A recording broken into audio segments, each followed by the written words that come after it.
"You're embarrassing yourself, Dad. Just sit in the back." My son Brandon said that to me in the venue parking lot. His soon-to-be father-in-law was standing right there, smiling. I looked at the building behind them, the Riverside Estate. Then I looked at my son. "I'll see you inside," I said. What Brandon didn't know was I'd made a phone call that morning. One call. That's all it took. Before we continue, please subscribe to the channel and write in the comments what time it is where you are now. I'm 71 years old. Raised Brandon by myself after his mother passed when he was 9, lymphoma. Took her in 6 months. I worked double shifts at the plant for years to keep him fed, clothed, in a decent school district. Wasn't fancy, but it was stable. Brandon graduated college, business degree. Got a job at some consulting firm downtown. Started wearing expensive suits. Started talking different. Used words like optimize and synergy and leverage. I didn't always know what he meant, but I smiled and said I was proud. Met Ashley 2 years ago. She came from money. Real money. Her father owned 3 car dealerships and a commercial property development company. Her mother did something with interior design for rich people's vacation homes. They lived in a house that had a name, the Ashford Estate. Not a number, a name. Brandon changed after he met her. Stopped coming by as much. When he did visit, he'd look around my house like he was seeing it for the first time. The worn carpet, the couch I'd had since 1998. The kitchen table with the wobbly leg I kept meaning to fix. "You should really update this place, Dad," he said once. Not mean, just factual, like he was giving professional advice. "It works fine," I told him. He didn't push it, but I saw the way he looked at Ashley when she came in. Apologetic, like he was sorry she had to see where he came from. The engagement happened fast. Brandon called me on a Tuesday evening. "We're getting married, Dad. Next June, the Riverside Estate. It's going to be incredible." I was happy for him, really was. "That's wonderful, son. Congratulations. There's going to be 200 guests. Ashley's parents are handling most of the planning. You'll love it." "I'm sure I will. We'll send you the details. Oh, and Dad, it's black tie. You'll need to rent a tux." "I can do that." "Great. Love you, Dad." He hung up before I could say it back. The months went by. I didn't hear much. Got a save the date card in the mail. Formal.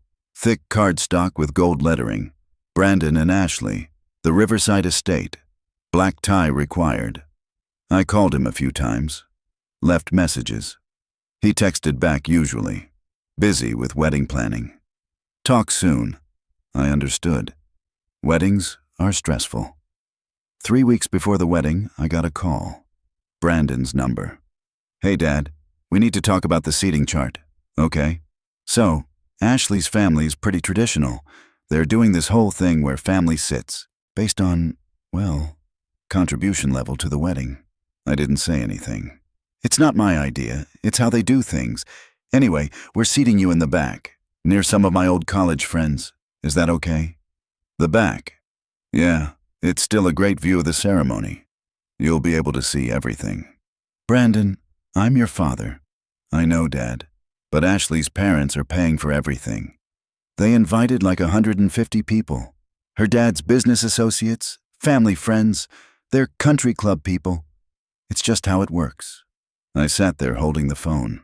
Same phone I'd used to call the hospital every day when his mother was dying. Same phone I'd used to call him every Sunday when he was away at college. So, I sit in the back. "It's not a big deal.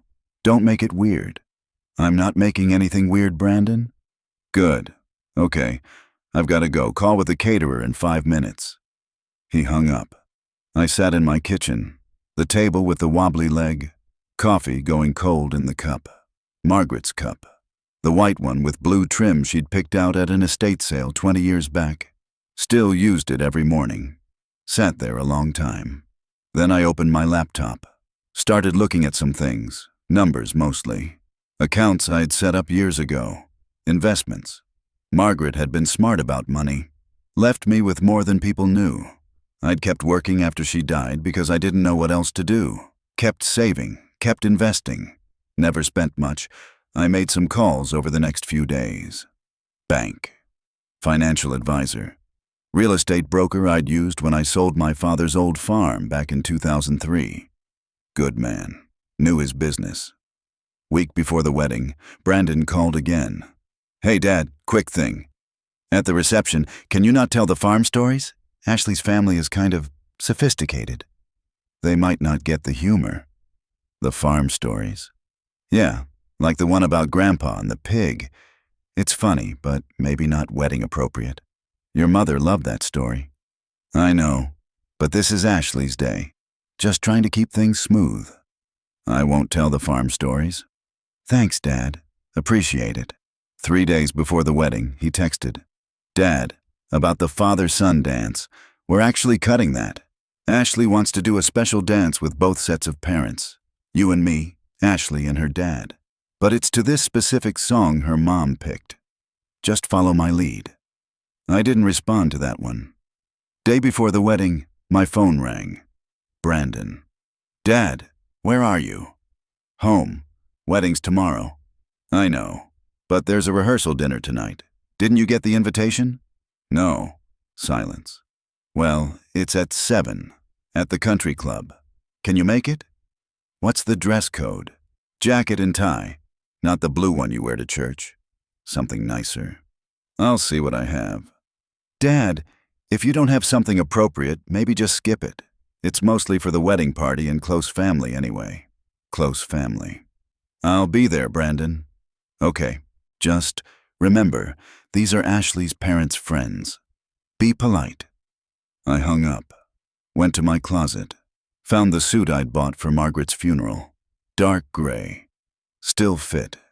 Tie she'd given me for our 45th anniversary. Navy with small silver dots. Drove to the country club. Big place. Circular driveway. Valet parking. I parked myself in the guest lot. Walked in. Found the private dining room. Brandon saw me. His face did something complicated. Not happy, not unhappy, worried maybe. Ashley's father, Richard, came over. Big man, loud laugh, firm handshake that lasted 2 seconds too long. "You must be Brandon's dad, Richard Ashford. Heard a lot about you." "Nice to meet you. Brandon says you worked at the plant for, what, 40 years? 43. That's dedication. Real salt-of-the-earth stuff. We need more guys like you." He clapped my shoulder, turned to talk to someone else before I could respond. Dinner was 7 courses. I didn't recognize half of it. Brandon sat at the head table with Ashley and her parents. I sat at a side table with some people I didn't know. They were polite, asked what I did. I said I was retired. They nodded. Talked among themselves about golf and summer homes. After dinner, Richard stood up, gave a toast, talked about Ashley, how proud he was, how Brandon was joining their family, how they were building something beautiful together. "And tomorrow," Richard said, raising his glass, "we celebrate at the Riverside Estate, which, as many of you know, is one of the finest venues in the state. Nothing but the best for our little girl." Everyone applauded. Brandon stood up, gave a toast, thanked Richard and Patricia, called them his second parents, thanked Ashley, said she'd changed his life, didn't mention me. I left before dessert, drove home, sat in my driveway, looked at my house, small ranch, 3 bedrooms, built in 1967, bought it in 1983. Brandon grew up here, learned to ride his bike in this driveway, built a treehouse in the backyard that's probably still there, rotting into the oak. Went inside, didn't turn on the lights, sat in the dark, thought about Margaret, how she'd worked 2 jobs when Brandon was little so I could go to night school, how she'd sewn his Halloween costumes, how she'd sat in the hospital with him when he broke his arm in 3rd grade, holding his hand through the x-rays because he was scared. Thought about the college fund. $47,000 I'd saved. Gave it all to him. Every penny. He graduated with no debt. Thought about the car. Bought him a used Honda when he graduated high school. $18,500. He totaled it 6 months later. I bought him another one. $6,200. Didn't make him pay me back. Thought about the apartment. Co-signed his lease when he moved downtown for his new job. Down $800 a month. He missed 2 months of rent that first year. Called me panicking. I paid it, $3,600. Thought about the business opportunity. Some friend of his from college wanted to start a protein shake company. Brandon needed $15,000 to buy in. I gave it to him. Company folded in 9 months. Thought about the suits. Dad, I need to look professional. Can you help me out? $2,400 for 3 suits and shirts and ties. Thought about the engagement ring. Dad, I found the perfect ring, but I'm short about $4,000. Can you loan it to me? Never paid me back. Never mentioned it again. Added it up in my head. $87,100 in 8 years. Not counting the birthdays, the Christmases, the emergency vet bill for his girlfriend's dog, the time he needed his wisdom teeth out and didn't have dental insurance yet. Not counting the time. The soccer games. Every single one. Never missed. Even worked night shift so I could be there at 4 o'clock when games started. The science fair projects. Built that volcano with him at this kitchen table. The baking soda explosion that stained the ceiling. Stain's still there. Never painted over it. The hospital. Sat by his bed for 3 days when he had pneumonia in 6th grade. Slept in the chair. Held the bucket when he vomited. Wiped his face with a cold cloth. The graduation. Both of them. High school and college.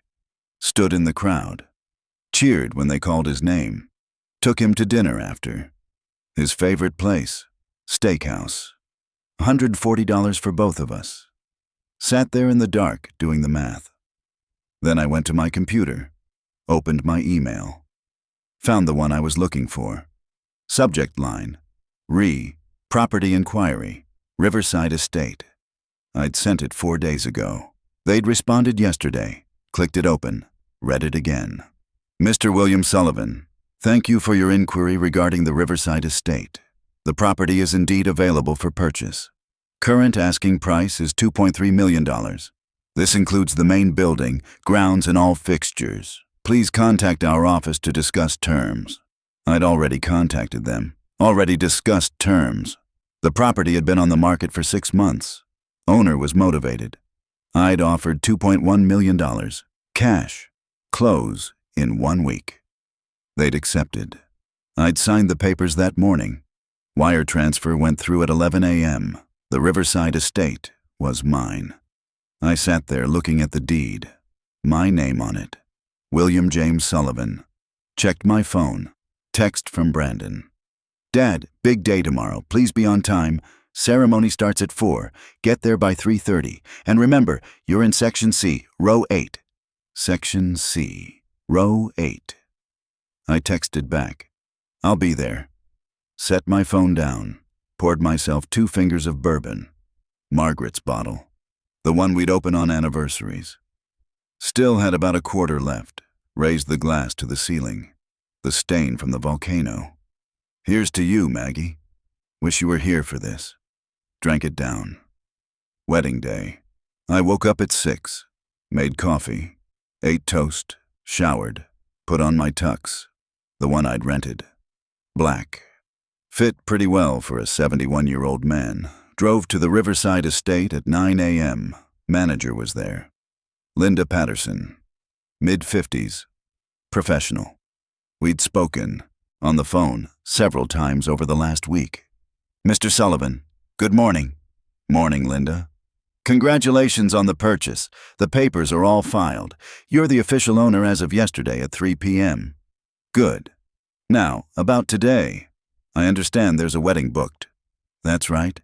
The Brandon Sullivan and Ashley Ashford wedding. Booked 18 months ago. Paid in full by the Ashford family. $85,000 total. Venue, catering, staff, everything. What time do they arrive? Vendors start setup at noon. Wedding party arrives at 2. Guests at 3:30. Ceremony at 4. Reception at 5:30. And the contract? She handed me a folder. I read through it. Standard rental agreement. Signed by Richard Ashford. Deposit paid. Final payment made 2 weeks ago. Linda, as the property owner, do I have the right to cancel events? She hesitated. Legally? Yes. But Mr. Sullivan, this would be highly unusual. The wedding is in 7 hours. 200 guests. Everything's prepared. I understand. Sir, I have to tell you, this would create significant legal issues. The Ashford family could sue for damages, emotional distress, the cost of rebooking.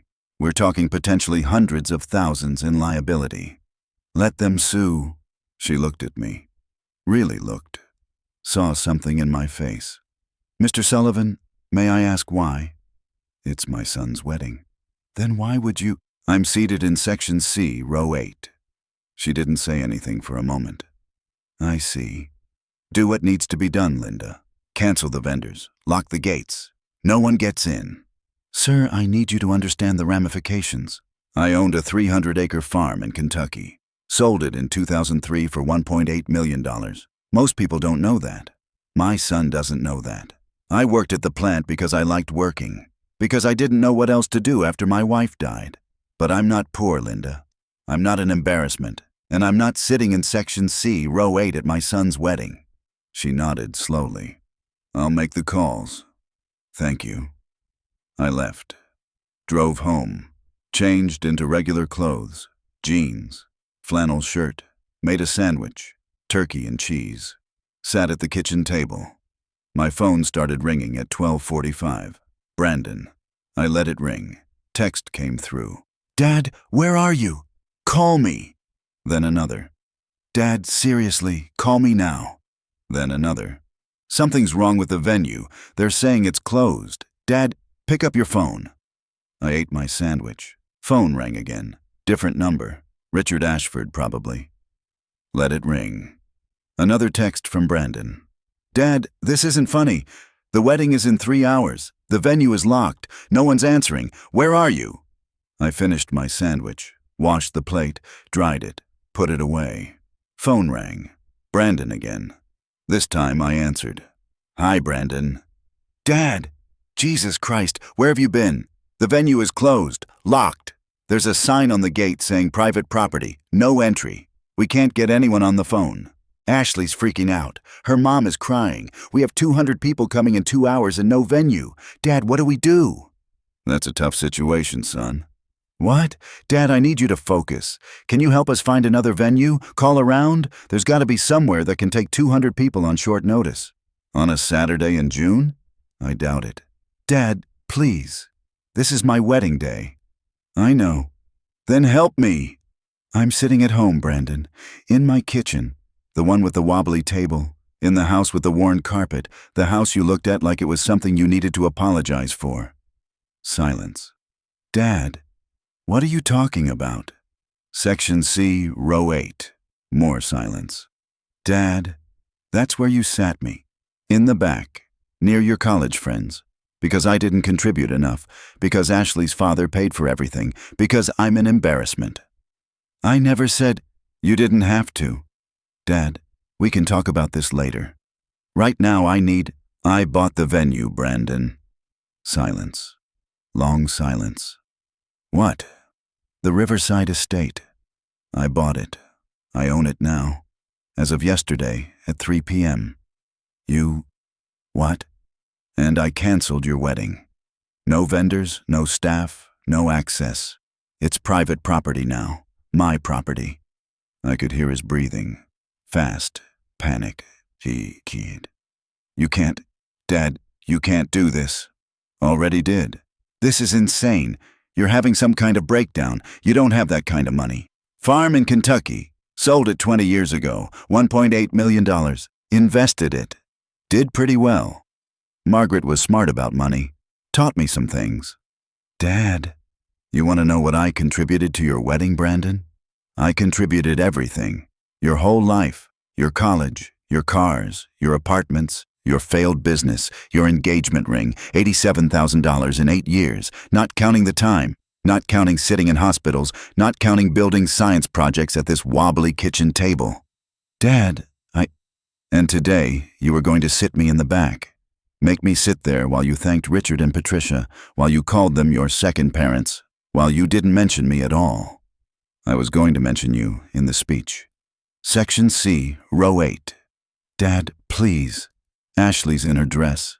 Her grandmother flew in from Florida. We have 200 people coming. You can't do this. Watch me. I'll sue you. Richard's already on the phone with his lawyer. Let him sue. I've got lawyers too. And I own the property. There's no event contract with me. Your contract was with the previous owner. That contract's void now. You're ruining my life. No, son. I'm just not funding it anymore. I hung up. The phone rang immediately. I turned it off, sat there in the quiet. The house settled around me. Same creaks and groans it had made for 40 years. Stood up, went to the backyard. The treehouse was still there, weathered gray. Rope ladder rotted away. But the platform was solid. I'd built it to last. Sat on the back steps, afternoon sun warm on my face. Thought about Margaret. What she'd say about all this. Probably tell me I was being stubborn. Probably be right. But she'd also remember. The nights Brandon called asking for money.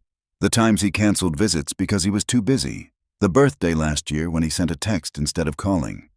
She'd remember that too. I sat there until the sun started going down. Around 6:30, a car pulled into my driveway. Brandon's car, the Audi, the one he'd bought with his signing bonus from the consulting firm.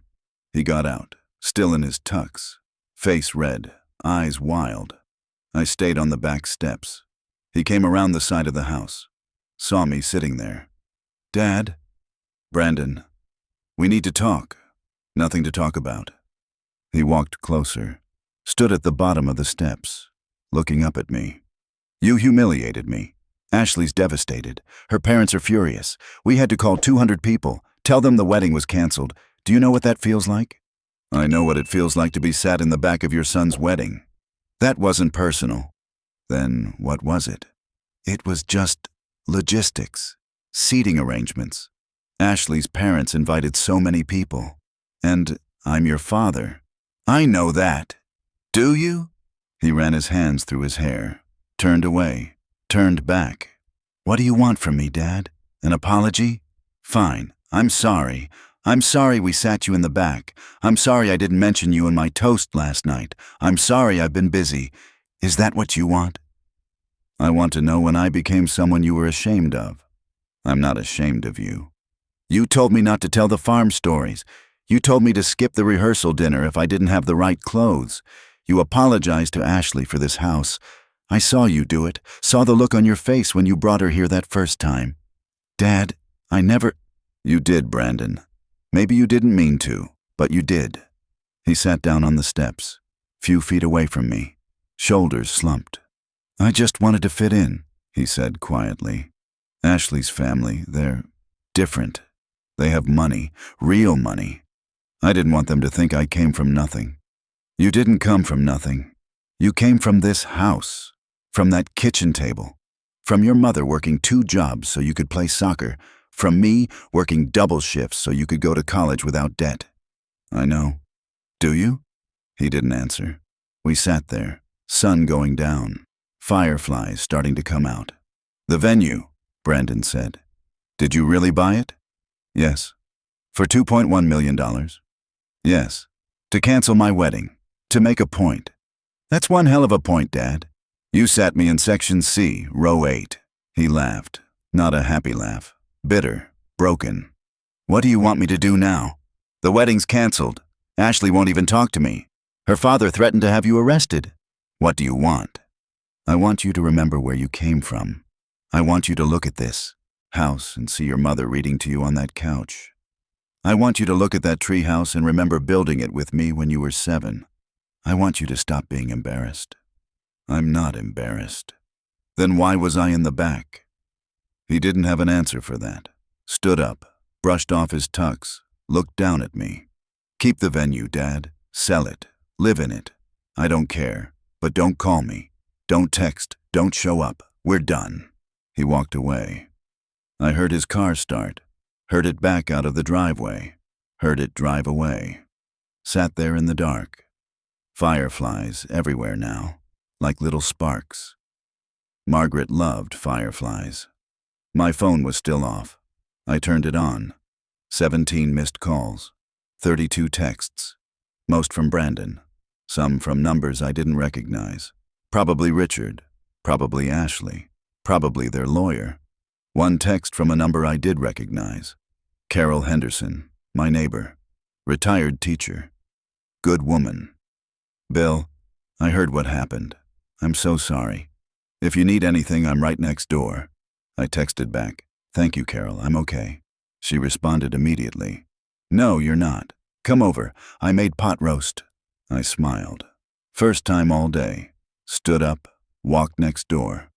Carol opened before I knocked. She'd probably been watching for me. Get in here, she said. Her house smelled like home cooking, like Margaret's kitchen used to smell.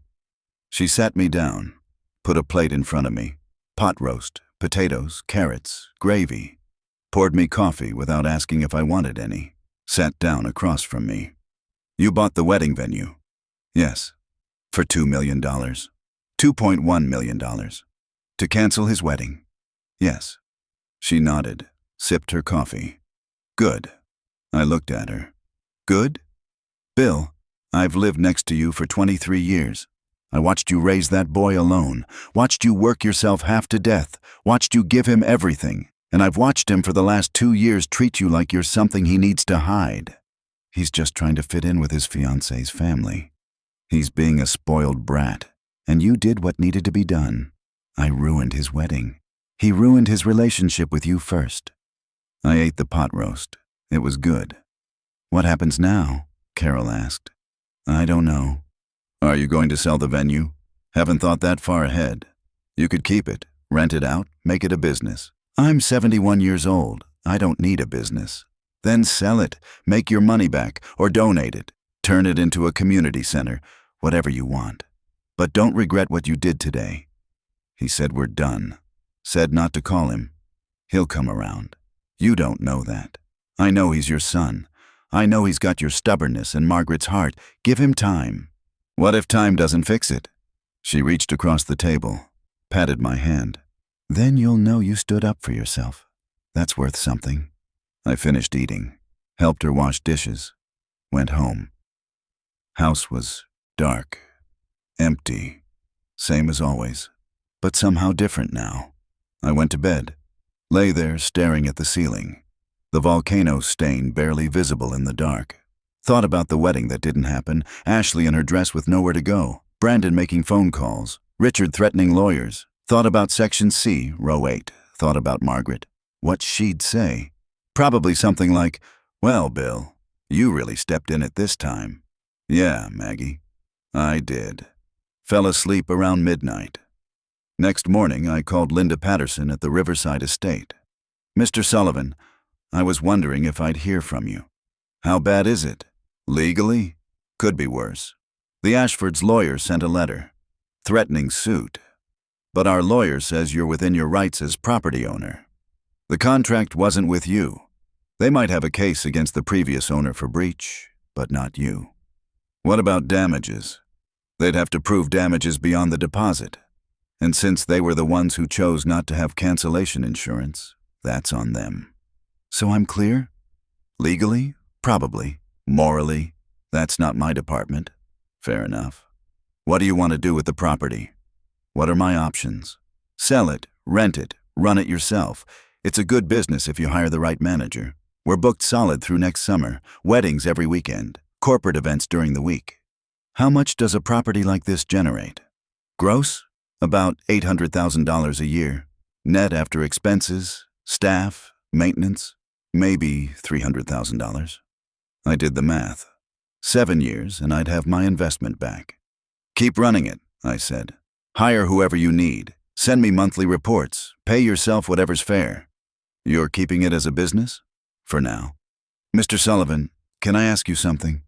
Go ahead. Was it worth it? I thought about that. Ask me in a year. Hung up. Days went by, then weeks. No calls from Brandon, no texts, nothing. I called him once, left a voicemail. Brandon, it's Dad. I'd like to talk. Call me when you're ready. He didn't call.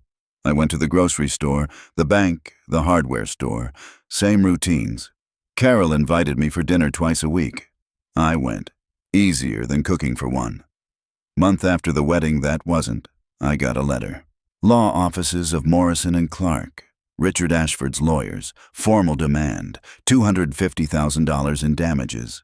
Emotional distress. Costs of rebooking. Public humiliation. I called my lawyer, Tom Barrett. Known him 30 years. Bill, they don't have a case. They seem to think they do. Let them think it. We'll respond. Reject their claims. If they want to sue, let them sue. Discovery alone will cost them more than $250,000. They'll drop it. You sure? I'm sure. Stop worrying. I stopped worrying. Another month went by. The Riverside estate sent its first report. $67,000 revenue that month. 3 weddings, 2 corporate events, 1 anniversary party. Check for $18,000 after expenses. Deposited it. Didn't spend it. Didn't need it. Just went in the account.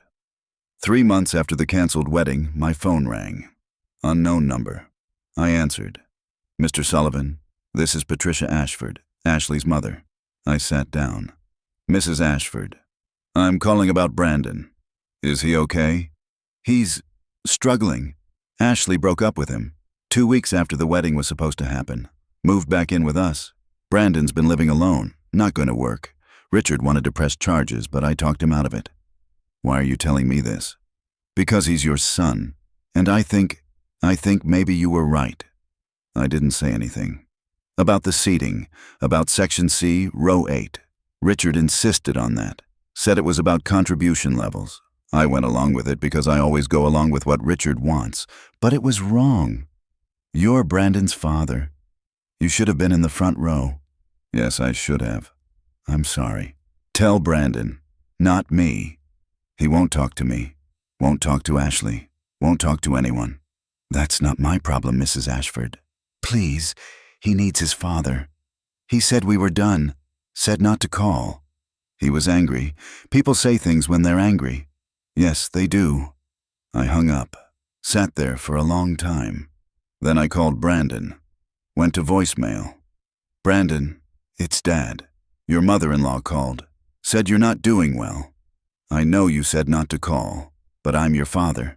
That doesn't change because you're angry. Call me if you want. I'll be here. He didn't call. But 2 days later, there was a knock on my door. Brandon.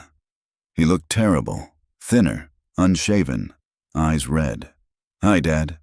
Hi, son. Can I come in? I stepped aside. He walked in, looked around. Same worn carpet, same wobbly table, same couch from 1998. Sat down without asking. I sat across from him. Ashley left me, he said. I heard. Her parents convinced her. Said I came from bad stock. Said if my own father would do something that cruel, imagine what kind of person I'd turn out to be. That's not fair. Isn't it? You ruined my wedding. You sat me in the back. So that made it okay to humiliate me in front of 200 people, to cost Ashley's parents $85,000, to destroy everything. No, it wasn't okay, but neither was Section C, Row 8. He put his face in his hands. I lost everything, Dad. My fiancé, my job. Richard got me fired, made some calls, said I was unstable, said it ran in the family. I'm sorry. Are you? Because it seems like you got what you wanted. You made your point. You showed me. You won. This wasn't about winning. Then what was it about? Being seen, being valued, being treated like I mattered. He looked up at me. You've always mattered. Not last year. Not when you stopped visiting. Not when you apologized for this house. Not when you told me not to tell the farm stories. Not when you sat me in the back. I was trying to fit in. By cutting me out. I didn't. You did, Brandon. He stood up. Walked to the kitchen. Looked at the table. Mom and I built that volcano right here, he said quietly. You and me. Your mom took pictures. Right, you and me. He touched the wobbly leg. You always said you'd fix this. Never got around to it. Why not? Didn't seem important. He smiled. Sad smile. Nothing's important until it's gone. No, it's not. He turned around, looked at me. I'm sorry, Dad. For all of it.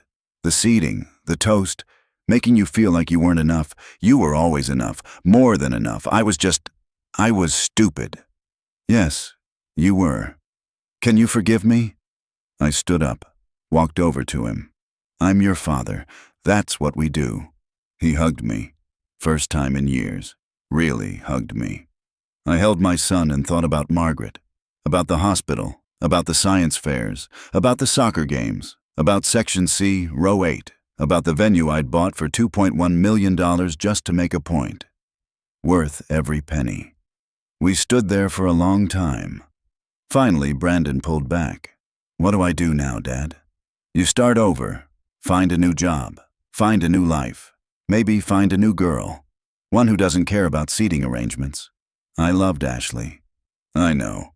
But sometimes love isn't enough. Sometimes you need respect, too. He nodded. Can I stay here for a while? Until I figure things out? Your room's the same as you left it. Really? Your mother wouldn't let me change it. Said you'd come back someday. His eyes got wet. She was right. She usually was. That night, I made dinner. Spaghetti. From a jar. Brandon set the table. Fixed the wobbly leg with a folded piece of cardboard. We ate together. First time in 3 years. Talked about nothing important. Baseball. Weather. The neighbor's new dog. Felt like family again. After dinner, Brandon helped with dishes. Dad, what are you going to do with the venue? Keep it. It's making money. You're a real estate mogul now. Something like that. Maybe I could help with the business side. I mean, I've got experience in operations and… Brandon? Yeah? First find yourself, then we'll talk about business. Okay. He went to his room, his childhood room. Posters still on the walls, trophies on the shelf. I cleaned up the kitchen, sat at the table, same wobbly table, fixed now. Thought about the day I'd signed the papers for the Riverside estate, the day I'd canceled my son's wedding, the day I'd stood up for myself. Carol was right. Worth something. Months passed. Brandon got a new job, different company, less prestigious, less money, but honest work. He stayed in his old room, paid me rent even though I didn't ask, $400 a month. I didn't need it, but he needed to pay it. Started dating someone new, girl named Rachel, teacher, kind eyes. Met her at a coffee shop, brought her home for dinner one night. She looked around, saw the worn carpet, the old couch, the wobbly table that wasn't wobbly anymore. This is a nice house, she said. Feels like a home. Brandon looked at me. I looked at him. Yeah, he said. It does. Year after the canceled wedding, I got a call from Linda Patterson. Mr. Sullivan, we've had an inquiry. About what? The property. Someone wants to buy it, offering $2.8 million. That's a nice profit. It is. Do you want me to pursue it? I thought about it. $700,000 profit in 1 year. Not bad for proving a point. No, I said. Keep it running. You sure? I'm sure. It's my son's inheritance. When I'm gone, he can decide what to do with it. That's generous. That's family.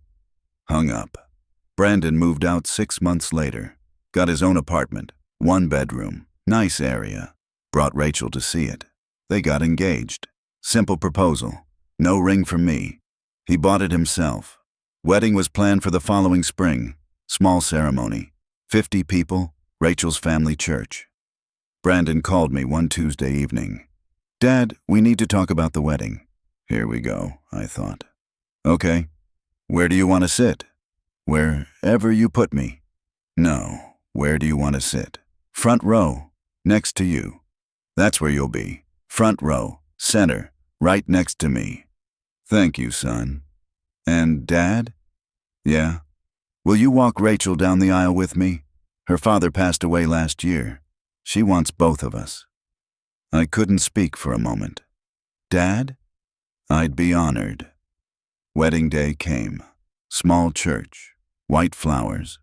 Rachel in a simple dress. I stood with Brandon at the front, watched Rachel walk down the aisle, her mother beside her, both of them crying. When she reached us, I took her hand, gave it to Brandon. "Take care of each other," I said. "We will," Brandon said. Ceremony was short. Vows were honest. No corporate speak, no optimization. Just love. Reception was at a local restaurant. 50 people, buffet dinner, cake from a bakery. Brandon gave a toast, thanked Rachel, thanked her mother, thanked the guests. Then he looked at me. And I want to thank my dad, who taught me what matters, who showed me that family isn't about money or status or seating arrangements. It's about showing up, even when it's hard, especially when it's hard. Dad, I love you. Thank you for never giving up on me. I nodded. Couldn't speak. Everyone clapped. I sat there in the front row, center seat, right next to my son, where I belonged. After the reception, Brandon pulled me aside. "Dad, I never asked. Why did you really buy the venue? You know why. Tell me anyway. Because you're my son, and I needed you to see me, really see me. Not the guy from the plant, not the embarrassment, me. I see you, Dad. I always did. I just forgot for a while. Don't forget again." "I won't." He hugged me, tight. "I love you, Dad." "Love you too, son." 2 years later, Brandon and Rachel had a baby. Girl. Named her Margaret, after my wife I held. That baby in this kitchen. Same kitchen with the table that used to wobble. Same kitchen with the ceiling stain from the volcano. Looked at her little face. Thought about her grandmother. How Margaret would have loved this. Brandon watched me. "She would have loved her," he said quietly. "Yes, she would have. Do you think Mom would be proud? Of us? After everything? I think she'd say we figured it out eventually. That's all that matters." He smiled. "Will you tell Maggie the farm stories when she's old enough? Every single one? Even the pig story? Especially the pig story." We laughed. Baby Margaret made a sound. Not quite a laugh, but close. Good enough. I still own the Riverside estate, still makes money, still hosts weddings every weekend. Sometimes I drive out there, walk the grounds, think about the day I bought it, the day I spent $2.1 million to prove a point. People think I'm crazy. Maybe I am. But I got my son back, got to walk beside him at his wedding, got to hold my granddaughter in the kitchen where I raised him. Worth every penny. Section C, row 8. Not anymore. Front row, center. Where I belong. If you like this story, please like it, subscribe to the channel, and share your impressions in the comments. To listen to more stories, click on the window on the right. Thank you for being with us.